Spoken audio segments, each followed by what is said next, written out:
बहू रिया अस्पताल से जैसे ही अपनी बिटिया को लेकर घर के बाहर गाड़ी से उतरकर खड़ी हुई तो घर को फूलों से सजा देखकर बहुत खुश हुई और खुशी से मेरी ओर देखती हुई बोली कि मम्मी जी मैं बहुत खुश हूँ, मुझे पता है यह सब आपने ही किया है।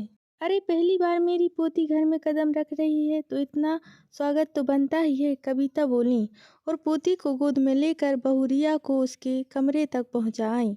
रिया कविता के गले लग कर बोली, मम्मी जी थैंक यू जो आपने इतना सब किया। कविता ने कहा, क्या फर्क पड़ता है बेटी हो या बेटा, बस शिशु का आगमन घर में हुआ ही खुशी की बात है। बस मैं इसी खुशी को मना रही हूँ। उधर सासू माँ विमला जी ड्राइंग रूम में मुंह फुलाए बैठी थीं कि भला कोई बिटिया के होने पर इस तरह से खुशी मनाता है क्या। पर कविता उनको अनदेखा कर रिया के रूम में आ गई। लो बेटा यह सौंठ का पेड़ा और गरम गरम दूध ले लो। रिया को दूध देकर कविता रसोई में आ गई और दलिया बनाने लगी। कविता को दलिया बनाते हुए देखकर गुस्से में विमला जी बोली, तुम्हें पता है ना हमारे यहाँ 6 दिन तक जच्चा को अन्न नहीं दिया जाता और मैंने तुम्हें भी नहीं दिया था, तो फिर तुम अपनी बहू को कैसे दे सकती हो। उनकी बातों को अनसुना कर कविता दलिया बनाने लगी। तभी कविता के पति रमेश जी बोले, तुमने सुना नहीं माँ ने क्या कहा है, फिर भी तुम यह कर रही हो। हाँ मैंने सुन लिया माँ जी की बातों को, पर शायद आपको माँ जी को मेरे दर्द का एहसास नहीं है। मुझे 8 दिन तक भूखे रहने का के दर्द का एहसास अभी तक है।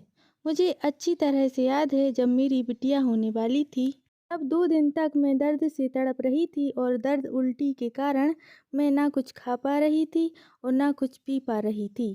फिर जब बिटिया हुई तो 6 दिन तक मुझे सिर्फ 2 टाइम चाय और 2 टाइम पानी मिला हुआ दूध, और उस पर भी माँ जी मुझे सुनाती थीं कि तुम्हें तो यह मिलता है, मुझे तो यह भी नहीं मिला था।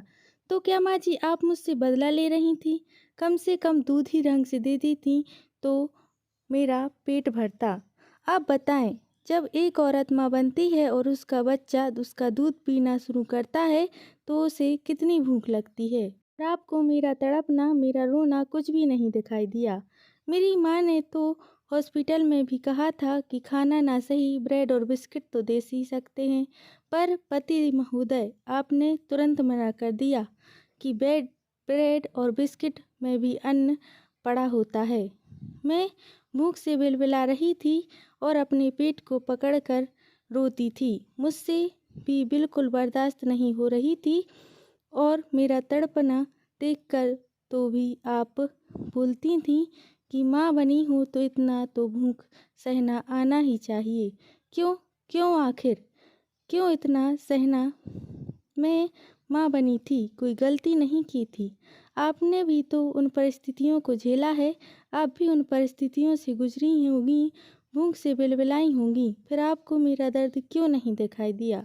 पर मुझे उस दर्द का अच्छे से एहसास है और मैं जो मेरे साथ हुआ है वह मैं अपनी बहू के साथ नहीं होने दूंगी। मैं वह हर चीज़ दूंगी जो एक जच्चा को देना चाहिए। मैं नहीं मानती ऐसे रीति रिवाजों को जो एक माँ को इतने दिनों तक भूखा रखकर उसे भूख से तड़पने को मजबूर कर दे। यह कहते हुए कविता दलिया लेकर बहू के कमरे में चली गई। आज दोनों लोग कविता का जवाब सुनकर चुप हो गए, क्योंकि कविता ने उन्हें आईना जो दिखा दिया था।